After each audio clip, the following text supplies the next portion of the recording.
Roma bullía. El olor a pan recién horneado se mezclaba con el olor de las concurridas calles, donde los mercaderes gritaban sus ofrendas y los niños corrían entre los marchantes. En medio del caos organizado de aquella imponente ciudad, crecía una joven judía, moldeada por la vibrante cultura y el peso de las tradiciones de su pueblo. Priscila era su nombre. No se sabe exactamente cuándo nació, pero fue en Roma donde comenzó su historia. Criada en una familia judía, desde muy pequeña aprendió el valor del trabajo y la hospitalidad. Las enseñanzas de la Torá llenaban sus mañanas, mientras que las tardes estaban marcadas por el bullicio de la ciudad, donde las ideas y las filosofías circulaban como el aire mismo. Roma no solo era el corazón del imperio, sino un escenario donde se mezclaban las culturas y se forjaban los destinos. ¿Quieres profundizar en tu vida espiritual? Haga clic en el primer comentario y obtenga ahora su guía de ayuno y oración y transforme su vida espiritual. Descubra el poder del ayuno y la oración para experimentar una verdadera transformación. Allí conoció a Aquila, un judío nacido en el Ponto. Tal vez su encuentro fuera casual, tal vez obra del destino, quién sabe. Lo que importa es que sus caminos se cruzaron y juntos construyeron algo más que un hogar. Construyeron una sociedad que los convertiría en protagonistas de un plan mucho más grande de lo que hubieran podido imaginar. Aquila era fabricante de tiendas y Priscila pronto se convirtió en su compañera en este arte. Sus ágiles manos moldeaban el cuero y las telas, mientras las conversaciones en torno a las hogueras se hacían cada vez más profundas. El trabajo era duro, pero la vida transcurría sin sobresaltos, hasta que un decreto lo cambió todo. El emperador Claudio, impaciente por los conflictos entre judíos y cristianos en Roma, ordenó que todos los judíos abandonaran la ciudad. Sin otra opción, Priscila y Aquila tuvieron que marcharse, dejando atrás todo lo que habían construido. Echa un vistazo a más historias bíblicas llenas de emoción, suscribiéndote ahora al canal y activando la campana para recibir todas las notificaciones. Si te gusta el contenido, no dudes en apoyar nuestro trabajo con una donación haciendo clic en el botón "Muchas gracias". También puedes hacerte miembro del canal y disfrutar de ventajas exclusivas. La noticia corrió rápida, como el fuego por la paja seca. El decreto de Claudio no dejaba lugar a dudas. Todos los judíos debían abandonar Roma inmediatamente. Las calles, antes bulliciosas por el sonido de las negociaciones y las conversaciones en distintos idiomas, se llenaron ahora de tensos murmullos. Las familias recogían sus pertenencias a toda prisa, los niños lloraban sin entender a qué venía tanto alboroto, mientras los ancianos miraban hacia atrás, absorbiendo por última vez la escena de una ciudad que ya no los quería. Priscila y Aquila estaban entre ellos, la casa que habían construido, la clientela que se habían ganado, los amigos que habían hecho a lo largo de los años. Todo había quedado atrás. No había tiempo para largas despedidas ni arrepentimientos. Cogieron lo que podían cargar y se marcharon, siguiendo el camino que tantos otros estaban tomando. No era la primera vez que su pueblo se veía obligado a marcharse, y probablemente no sería la última. Corinto se convirtió en su nuevo destino. La ciudad griega, conocida por su próspero comercio y el flujo constante de viajeros, ofrecía oportunidades para empezar de nuevo. Pero volver a empezar nunca fue fácil. Cada mañana, Priscila y Aquila montaban su tienda de trabajo y esperaban la llegada de nuevos clientes. Algunos eran gentiles curiosos, otros eran judíos exiliados como ellos, que buscaban formas de sobrevivir lejos de casa. La vida continuaba, día a día. Entonces apareció él. Un hombre delgado, de mirada intensa y pasos cansados, que llegó preguntando por trabajo. Se llamaba Paulo, y como ellos, también hacía tiendas. Tal vez fuera una coincidencia, o tal vez no. Lo cierto es que, a partir de aquel día, Sus vidas no volverían a ser las mismas. El sol de Corinto pegaba fuerte aquella tarde, y Priscila se secaba las manos en el delantal mientras terminaba de coser una de las tiendas. El calor parecía hacer que el tiempo se alargara, pero el trabajo no podía detenerse. Entonces entró un hombre en el taller. Al principio parecía un viajero cansado más, alguien que necesitaba un refugio temporal o tal vez una nueva tienda para sus viajes. Pero había algo diferente en él. Su mirada era intensa, profunda, como si cargara con demasiadas historias para un solo hombre. ¿Trabajas con cuero y lino?, preguntó, con voz firme pero amable. Aquila asintió, evaluando al extraño de ropas gastadas y pies polvorientos. El hombre sonrió. También soy fabricante de tiendas. Y así fue como Pablo entró en sus vidas. Al principio, la relación era puramente profesional. Él necesitaba trabajo, y Priscila y Aquila necesitaban más manos para cumplir los encargos. Pero con el paso de los días, algo quedó claro. Pablo no era un simple obrero. Mientras cosían y ajustaban las telas, él hablaba. Contaba historias de sus viajes, de personas transformadas, de encuentros con lo inesperado. Hablaba de Jesús, no como un profeta lejano, sino como alguien vivo, presente, real. Priscila escuchaba con atención. Había pasión en cada palabra de Pablo, un fervor que iba más allá de cualquier enseñanza que ella hubiera escuchado. Las palabras no eran meros discursos, parecían llevar vida, propósito, algo que encendía un fuego en el corazón del oyente. Al principio no eran más que conversaciones casuales entre puntadas y costuras, pero poco a poco el taller de la tienda se convirtió en un verdadero centro de aprendizaje. Priscila y Aquila no se limitaban a escuchar. Querían comprender, profundizar y vivir lo que Pablo enseñaba. Las noches en Corinto eran ahora diferentes. Si antes el taller de campaña había sido solo un lugar de trabajo, ahora se había convertido en un refugio. Las lámparas de aceite parpadeaban en la oscuridad, proyectando sombras danzantes sobre las paredes, mientras Priscila, Aquila y Pablo compartían algo más que herramientas y telas. Compartían palabras de vida. Pablo habló de Jesús con una convicción desgarradora. Habló de su propia transformación, de cómo de perseguidor se había convertido en seguidor. Habló de las ciudades por las que había viajado, de las personas que habían sido tocadas por el mensaje del Evangelio, de los milagros, las prisiones, los peligros. Pero sobre todo, habló de una verdad innegociable. Cristo era el Mesías. Había muerto, sí, pero había resucitado, y ahora todos los que creyeran en él tendrían una vida nueva. Priscila absorbió cada palabra. No era solo lo que Pablo decía, sino cómo lo decía. Había fuego en su voz, una certeza inquebrantable. Poco a poco, ella y Aquila empezaron a ver el mundo con otros ojos. La fe que antes había sido solo una tradición se convirtió ahora en una vocación.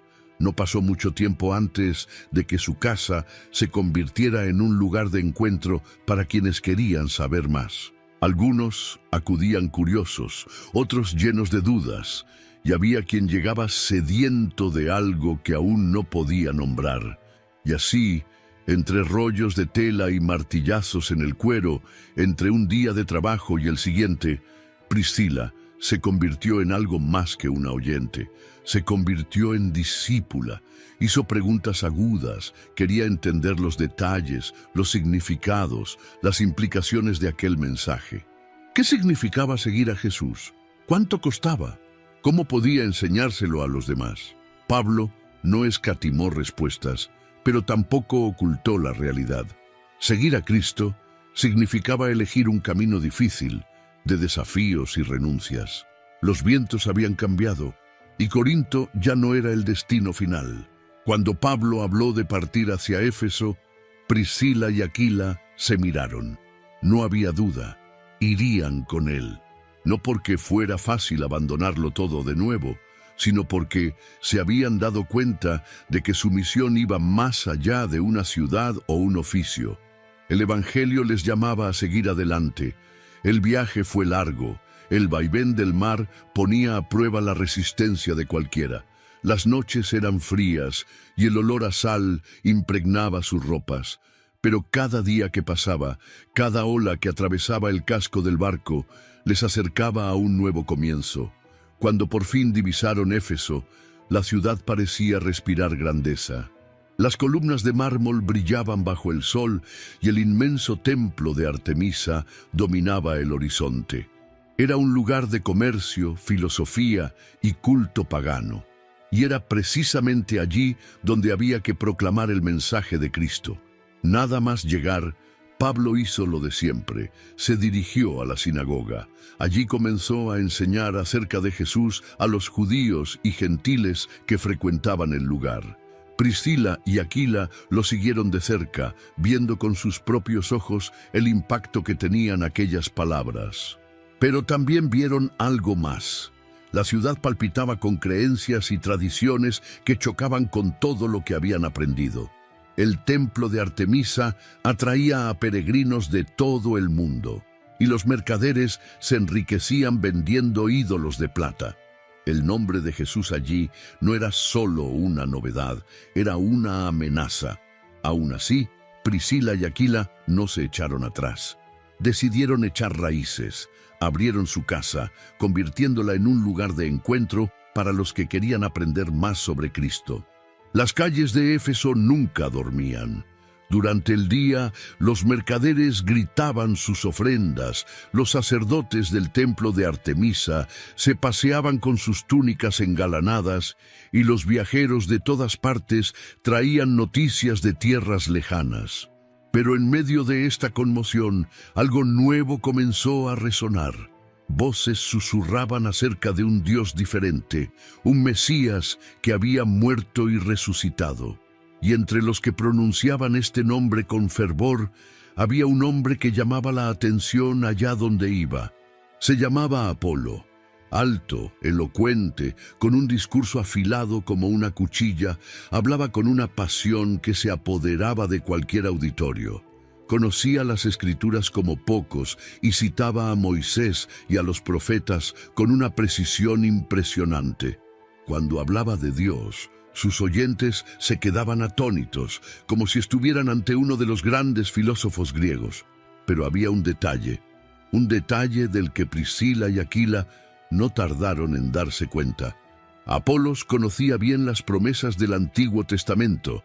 Sabía que vendría el Mesías, hablaba del arrepentimiento e incluso del bautismo de Juan. Pero le faltaba algo esencial. No conocía toda la historia. Hablaba apasionadamente de la llegada de Cristo, pero no sabía que Jesús ya había venido, muerto y resucitado. Anunciaba el camino, pero, sin darse cuenta, seguía predicando un mensaje incompleto. Priscila y Aquila no le corrigieron en público, no se impusieron con arrogancia. Por el contrario, esperaron el momento oportuno y lo llamaron para conversar. Con paciencia, abrieron las Escrituras y le hablaron de Jesús, sobre la cruz, de la resurrección, de la promesa del Espíritu Santo. Los ojos de Apolo se iluminaron. Era como si todas las piezas de un rompecabezas encajaran por fin. Escuchó, absorto, y cuando volvió a hablar, su voz ya no era la misma. Ahora no solo predicaba, sino que daba testimonio. Y mientras Apolo se disponía a proclamar esta verdad, donde quiera que fuera, Priscila y Aquila se dieron cuenta de que su misión en Éfeso estaba lejos de haber terminado. Éfeso estaba inquieto. El nombre de Jesús ya no era solo un susurro entre los curiosos. Era un trueno que resonaba por las calles, desafiando las antiguas creencias y amenazando a los que se beneficiaban de la idolatría. Priscila y Aquila lo vieron suceder ante sus propios ojos. Las reuniones en su casa crecían, nuevos conversos se unían a la fe y el mensaje del Evangelio empezaba a transformar vidas. Pero donde la verdad avanza, surge la oposición. Los artesanos del templo de Artemisa estaban furiosos. Durante años, la venta de imágenes de la diosa había sido una de las mayores fuentes de riqueza de la ciudad. Pero algo extraño estaba ocurriendo. La gente estaba dejando de comprar. ¿El motivo? Ya no le veían sentido a venerar estatuas talladas por manos humanas. Fue entonces cuando un hombre llamado Demetrio, un platero influyente, se dio cuenta de lo que estaba pasando. Los beneficios disminuían, los clientes desaparecían, y en el centro de todo estaba un grupo de seguidores de Jesús. Esto no podía seguir así. Reunió a otros artesanos y encendió sus emociones. Este hombre, Pablo, y sus seguidores están destruyendo nuestro medio de vida. Dicen que los dioses hechos por manos humanas no son dioses de verdad. Si seguimos permitiendo esto, el gran templo de Artemisa perderá su honor y nuestra ciudad será despreciada. La revuelta empezó siendo pequeña, pero pronto se extendió como el fuego por la maleza seca. Las calles se llenaron de gritos, la gente corría, empujaba, se reunía en la gran arena de la ciudad, donde se estaba gestando un motín. Priscila y Aquila se dieron cuenta del peligro. Pablo era el objetivo, pero cualquiera que siguiera a Cristo podía verse envuelto en aquella ola de violencia. Las puertas que antes habían estado abiertas para acoger, ahora tenían que servir de protección. El estruendo de la multitud resonó por las calles de Éfeso. Hombres y mujeres, embargados por la furia, gritaban el nombre de Artemisa, exigiendo justicia contra quienes se atrevían a desafiar su culto. La arena se llenó de gente. El ruido ensordecedor de las voces se mezcló con pasos apresurados y objetos arrojados. Se había desatado el caos. Priscila y Aquila observaban la escena desde lejos, con el corazón desbocado. Sabían que Pablo quería ir allí, enfrentarse a la multitud, hablarles del verdadero Dios. Pero permitirle hacerlo sería un error fatal. Conocían el odio ciego de las masas, sabían que no todos estaban allí para escuchar, algunos solo querían un culpable para su frustración. Los hermanos en la fe retuvieron a Pablo por la fuerza, impidiéndole exponerse al peligro. Incluso algunas autoridades de la ciudad, que respetaban al apóstol, enviaron mensajes pidiéndole que se mantuviera alejado. Mientras tanto, la muchedumbre seguía gritando, sin saber siquiera contra quién se dirigían exactamente. Durante horas, el clamor se hizo eco, hasta que finalmente uno de los líderes de la ciudad consiguió calmarlos. La gente se dispersó, pero la advertencia estaba hecha. El nombre de Jesús crecía, pero con él también la oposición. Priscila y Aquila sabían que su tiempo en Éfeso se estaba acabando. El peligro no les asustaba. Ya habían aprendido que seguir a Cristo significaba enfrentarse a desafíos. Pero había algo más grande en juego. Las noticias de la persecución en otras partes del imperio se estaban extendiendo. En Roma, el panorama estaba cambiando. El nuevo emperador, Nerón, se alzaba con el poder y empezaban a circular oscuros rumores. El nombre de Cristo ya no era solo objeto de discusiones teológicas, ahora era una amenaza para los gobernantes. Y si había un lugar donde los hermanos y hermanas en la fe necesitaban apoyo, era Roma. El viaje de regreso a Roma fue diferente del que los había expulsado años antes. La primera vez, habían partido apresuradamente, expulsados por decreto. Ahora volvían por decisión propia, sabiendo que regresaban a un imperio al borde del caos. Nerón gobernaba con manos impredecibles, y los cristianos empezaban a ser vistos no solo como un grupo extraño, sino como enemigos del Estado. Aún así, Priscila y Aquila no dudaron. Sabían que la iglesia de Roma necesitaba líderes, hermanos y hermanas, dispuestos a abrir sus casas, a enseñar, a resistir. Cuando llegaron, encontraron una ciudad diferente a la que habían dejado. El bullicio de las calles seguía siendo el mismo. Los mercados seguían bullendo. Pero había algo en el aire, una tensión silenciosa, un miedo que flotaba entre los que creían en Cristo. Se susurraba el nombre de Jesús, las reuniones se celebraban en secreto, y cada nueva ley de Nerón hacía que la situación pareciera más amenazadora. Pero Priscila y Aquila nunca se dejaron intimidar. Hicieron lo que mejor sabían hacer: abrieron su casa. Una vez más, su hogar se convirtió en una iglesia viva, un refugio para aquellos que necesitaban enseñanza, ánimo y un lugar seguro donde reunirse. Fue desde el interior de su hogar desde donde se elevaron muchas oraciones, donde se fortalecieron muchos nuevos conversos, donde se siguió predicando el nombre de Cristo, incluso cuando el miedo intentaba silenciarlo todo. Pablo, aún en la distancia, no los olvidó. En una de sus cartas envió un saludo especial a la pareja, recordando a todos que Priscila y Aquila no eran solo compañeros de trabajo, eran quienes arriesgaban la vida por él. Su testimonio tuvo eco, traspasó fronteras, llegó a lugares que ellos mismos nunca habrían pisado. Pero Roma no era un lugar seguro. Las persecuciones no habían hecho más que empezar, y lo peor estaba aún por llegar. Las sombras de la noche caían sobre Roma, y la ciudad, que nunca dormía, tenía otro aspecto. El fuego de la persecución ardía ahora abiertamente. Nerón había encontrado un nuevo culpable de sus propias fechorías: los cristianos. Las calles, antes llenas de comercio y de las voces de los predicadores, estaban ahora barridas por el miedo. Cualquiera que fuera reconocido como seguidor del camino podía ser arrastrado a las arenas, a las mazmorras, a la muerte.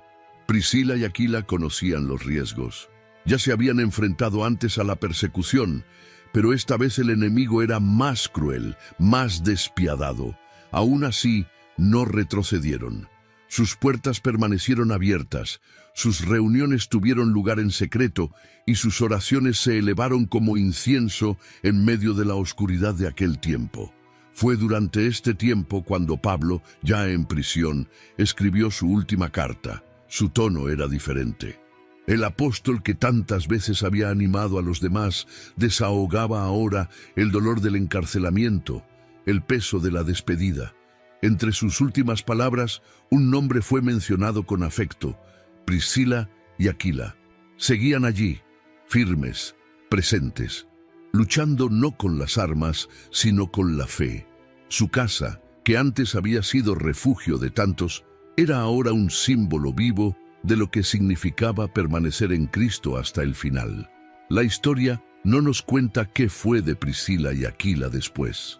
Sus vidas no fueron registradas en detalle, sus últimos días se pierden en el tiempo, pero lo que sabemos es suficiente.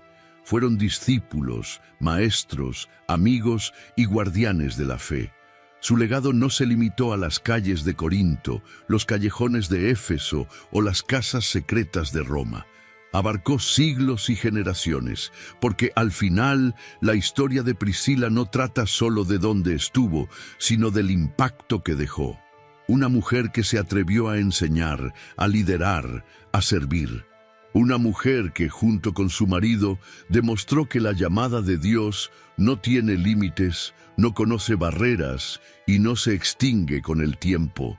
El tiempo pasó y el mundo siguió su curso. El imperio romano cayó, los templos de los dioses paganos se convirtieron en ruinas y nombres poderosos quedaron olvidados en el polvo de la historia. Pero el nombre de Priscila permaneció, no porque buscara la gloria, no porque ansiara el reconocimiento, sino porque vivió con un propósito. No fue reina, profetisa o guerrera. No pronunció discursos en plazas abarrotadas, no escribió cartas que nos llegan. Su grandeza residía en algo silencioso pero inquebrantable: su fe, su voluntad de abrir la puerta cuando otros la cerraban, de enseñar cuando muchos la silenciaban, de servir cuando era más fácil huir. Priscila nos enseña que la llamada de Dios no tiene nada que ver con el estatus o la posición. Ella no esperó un título para enseñar, no necesitaba un púlpito para influir. Su hogar era su ministerio, su hogar era la iglesia, su vida era un testimonio vivo. Ella nos muestra que la verdadera fe se construye en la práctica, en la vida cotidiana, en encuentros sencillos que transforman vidas. Junto a una tienda, entre hilos y agujas o en la mesa compartiendo el pan, Priscila vivía el Evangelio de forma real y accesible. Y eso bastó para marcar la eternidad. Pero hay más. Priscila nos enseña sobre el valor. En una época en la que las mujeres rara vez tenían voz, ella habló. En un mundo en el que los cristianos eran perseguidos, ella se mantuvo firme. Ante la pérdida, el cambio y la incertidumbre, siguió adelante, porque comprendió que la fe no es una forma de escapar del sufrimiento, sino de atravesarlo. Hoy, su historia sigue siendo elocuente, sus decisiones siguen inspirando. Y quizás, en algún rincón del mundo, dentro de una casa sencilla, rodeada de unos pocos amigos reunidos para rezar, el nombre de Priscila será recordado, no como una heroína lejana, sino como alguien que nos enseñó, con su propia vida, que servir a Dios es el mayor trabajo que podemos hacer. Si te gustó la historia de Priscila y quieres seguir otras historias de fe y superación, no dejes de darle like a este video y compartirlo con tus seres queridos. Y por supuesto, suscríbete al canal para no perderte ningún contenido nuevo. Juntos, exploremos más lecciones poderosas de la Biblia.